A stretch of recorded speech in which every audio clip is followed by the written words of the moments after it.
Hi friends, Mindy here. I have a little process video for you today. This is going to be my setup for Son of Man from Bythewell4God. I am going to be using some Amazon packaging and some fabric to create a journal, like just a junk journal. And I'm using some vintage fabric that I have had in my stash that just kind of coordinates with this. I'm really kind of leaning into the sort of junk journal aspect kind of look of this kit. There's some like collaged papers and stuff in there that I just really like. And so I've already made my signatures.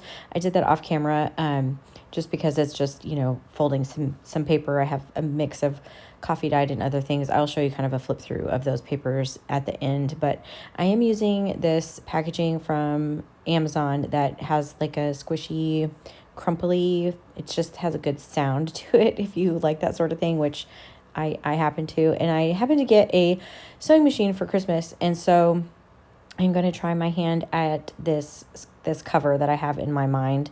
And it's going to be imperfect, and it's going to be by design, it's going to be that way. So I'm trying to make it look like it's been kind of patched together.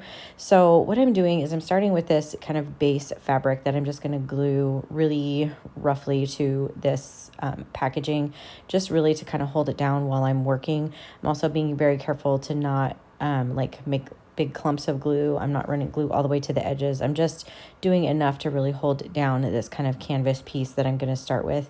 And then I'm going to be sort of piecing some of these other fabrics on top. I have seen a couple of their junk journalers do this. So I'm kind of mixing some ideas between a couple people that I've seen, Gail Agustinelli and Donna from Twisted Paper Studio.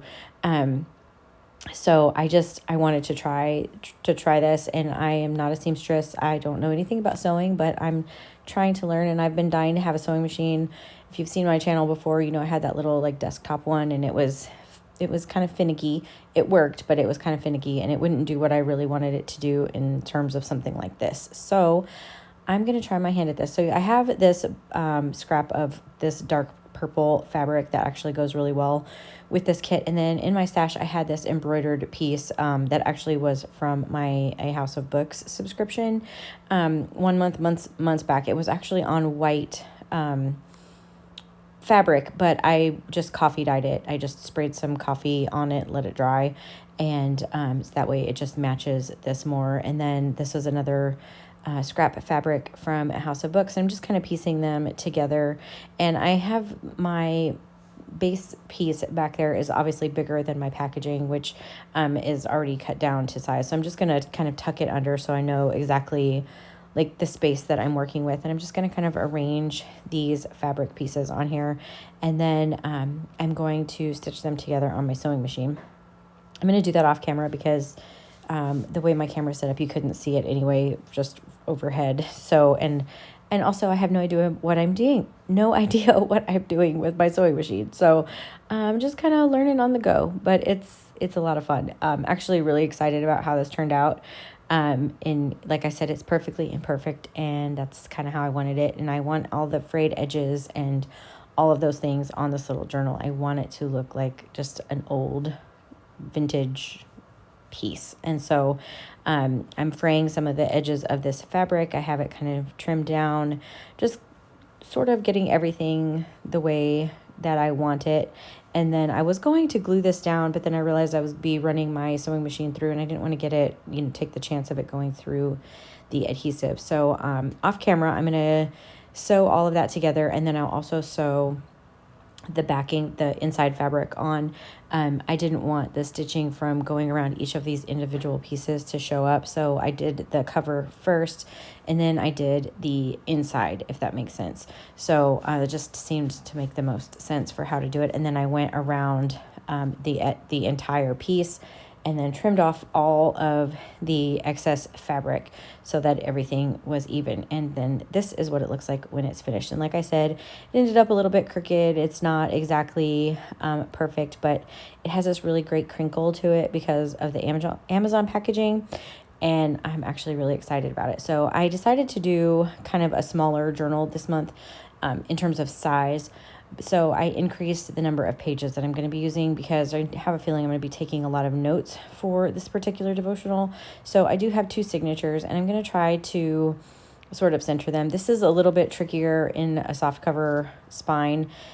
So I'm going to try to kind of fold this and give myself like an inch sort of for my spine. So I just kind of marked that off with some pencil in there, and then I'm using my ruler to just kind of create that spine. Obviously there's nothing to support it or whatever. And then I'm going to create a template so that I can try to get my stitching lined up. So I created a template that was the exact size of the spine, and which is basically an inch and then as tall as the journal. And I'm using some waxed linen thread here, and I'm going to start with punching the holes in the cover. You can see where those lines intersect is where I'm punching the holes with my awl. I'm just going into like this piece of foam that I have.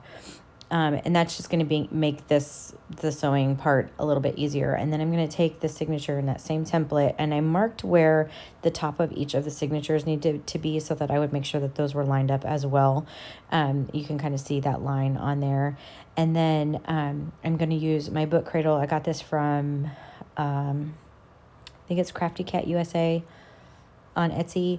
And it works great for something like this, but you could use an old book, if, even an old dictionary or something like that, where you just kind of, use it to punch down into the middle of it. And I'm going to be using a 3-hole pamphlet stitch, which is what I most oftentimes do for my journals. So I'm going to start on the inside of the back signature. I find it easier to start from the back and work your way forward. I'm going to leave a little bit of a tail on the inside, and I'm sorry I'm off camera here, but I'm going to come back up through that top hole in the cover and then through the signature. And I realized at this point I somehow didn't get it punched all the way through, so I just took my awl and made that hole. I don't know how I missed those last couple pages, but I did. And so I just punched those holes, and then I'm going to go down all the way to the bottom and back out to the outside, and then I will come back in through that middle hole. And just being very careful that you're not taking your needle and running it through the stitching. And then once that's on the inside, I just make sure that each of the tails are on either side of that long stitch, and then tie a double knot. I'm going to leave my strings hanging. I may trim them. I may add something to them. I may tie them in a bow, but for now I'm just going to leave them hanging, and I'm going to quickly erase those pencil marks that I made on the fabric as I was sewing it in. You can't really see it when the signatures are sewn in anyway. And then I'm just going to do that same process with this first signature, punching all the holes, sewing it in the same exact way. Here you can see I'm finishing tying that off, and then I'm just going to show you really quickly the kind of papers that I chose to put in this journal. So I did use a couple of the pages from Bythewell4God that coordinate with the devotional. This is kind of what my cover looks like with the signatures sewn in, and then you have a couple of the papers. I have some mulberry paper, I have some dyed paper, some braille in there, some avocado dyed paper, some coffee dyed, and then one of the little file folders in the middle of each of the signatures. And then, of course, as I'm working through it, I'll be adding in all the beautiful papers and all the things that coordinate with this kit. The second signature is the same, with the exception of just the pattern papers are a little bit different. So anyway, if you like this video, I would really appreciate it if you gave it a thumbs up. Subscribe to my channel if you haven't already. I know that this journal is probably not everybody's cup of tea, but I'm really happy with how it turned out. So let me know if you have any tips for sewing. I'm trying to learn. So if there's channels that you like or information you think I could use, I'd appreciate that. Like I said, subscribe to my channel if you haven't already. And until next time, bye.